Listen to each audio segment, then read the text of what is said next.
something I used to go through a couple years ago was like post performance downs a little bit because I went from working every single night, almost every show. So like we always had another show. So like I had to get juiced up for this next show.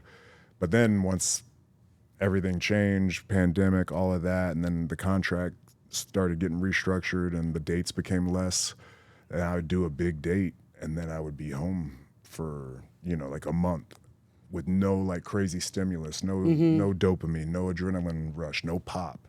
Right. And it would put me in the dumps a little bit. And so I learned how to like structure my way through that. Like, well, no, we didn't finish. We're just working towards the next date now. So we're just right back in now. So I built like things to fix that. But yeah, we're always going through stuff all the time. That's an intentional mindset. Yeah. Right? Mm-hmm. Yeah, I'm never trying to stay, like, I understand happiness is not a constant state. We experience moments of happiness. But whatever that is, that middle ground or where you're not feeling much at all, that's kind of where we're at all the time. And you have to figure out how to spike that happiness or know when it's happening, and then also know when you're not in that mode and you need to, you know, get yourself out of whatever it is. I think just being truthful with yourself and being completely honest of where you're at mentally helps where you don't bullshit yourself. Right. Because we'll do that to ourselves greater than anybody. I'll buy my shit better than anybody. Oh, yeah. We can convince ourselves of anything. I sold myself water earlier, you know. Yeah. I mean, yeah. But yeah, it's just one of those things. I think that was different though, because it was very real, so heavy. Yes, and like I guess anytime mortality kind of gets put on the line, and you have to think about that sends you down a different type of head trip. But I think I was just so young, and thank God for my mom. I can't give her enough credit. The fact that I had her shoulders to like put this burden on and have her like carry the brunt of the stress. God bless her. God bless her. Yeah. Over and over and over again, because to this day she's probably worried about me right now. I mean, like, what's he doing? I've got like, goosebumps right now because I can't imagine. You know, I don't ever want to imagine how my mom felt, and I don't want to ever go through any of that with my own.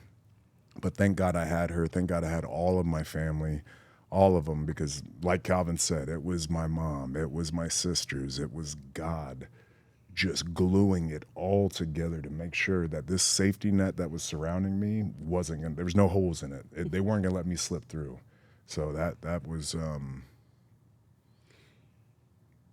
it was a hell of a time. It really was. Do you think that going through that is probably one of the main reasons why you are the successful family man, huge, giant megastar, and family man that you are today, that you know what matters. You know what matters most to you. And how important is knowing what matters most? I think for anybody, I wouldn't say just for a young man, anybody in leadership, you need to know what the goal is, where you're trying to go, because you have people in tow, you know, and as a father, as a husband, that was something that wasn't learned fast enough or early enough, but it was learned. But I can't just credit it to one thing. All these things happen for a reason. Yeah. And I'm the type that I do regret stuff. I do regret decisions, behaviors, you know, many things that I've done through my life. We're all human. Absolutely. Right. We all make that's why I don't judge, and, because I get it. Like, I understand it. But I'm one of those type that beat themselves up about stuff, you know, and I always remember, you know, I'll forgive, but I will remember, and I'm talking about towards myself. You know, I'm actually very easy to forgive others, but for myself, I hold on to things, and I will torture myself a little bit. Yeah, too much, maybe. A little bit, a little bit. But I think that's good, and it keeps you honest. Yeah, well, I think the reminder. As long as it doesn't rip you down. Exactly, yeah. Once you start, if it becomes a cycle, then that's not helpful. If you can't learn then the you're lesson. just losing. Yeah. If there's no lesson there, then you're just losing, and you're just staying in that state. And I don't like that.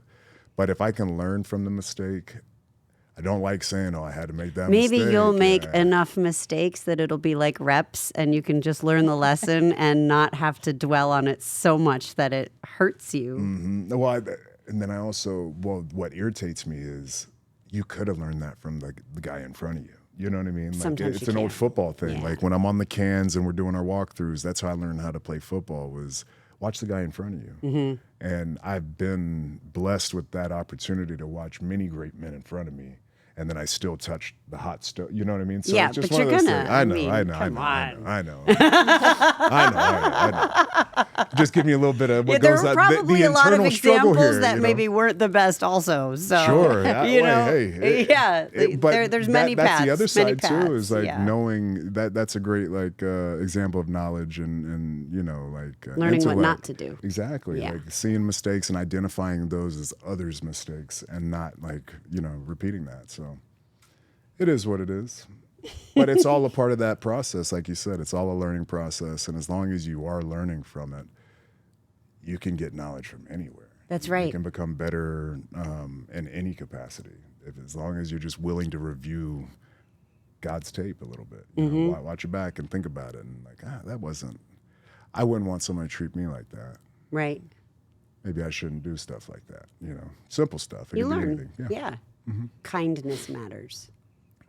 100%. Yeah. Steph and I were talking about this earlier.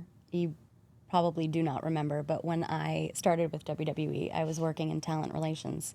It was when you and Triple H were main eventing WrestleMania 32. So at the time... The aforementioned. Yes, Yes. we're going back there. So at the time, I was told that you were a big deal. And I'm new in talent relations, and they're like, you need to make sure this guy has a suite. Like, you need to talk to him to take care of everything. So I'm like, okay, he's a big deal. Like, I'm preparing to talk to some asshole, honestly. Oh, no. So, some AKA, very yeah. demanding person.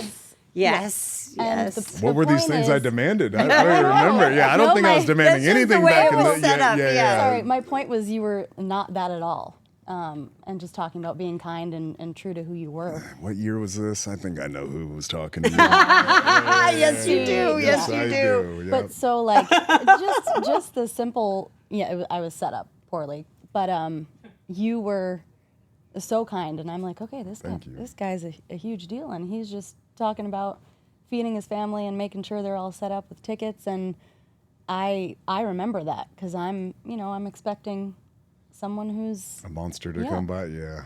I'm it glad just- I wasn't that. but no, thank not you. at all. And it does not, he's like, Could have been a shit, totally what a different you story. were a straight asshole.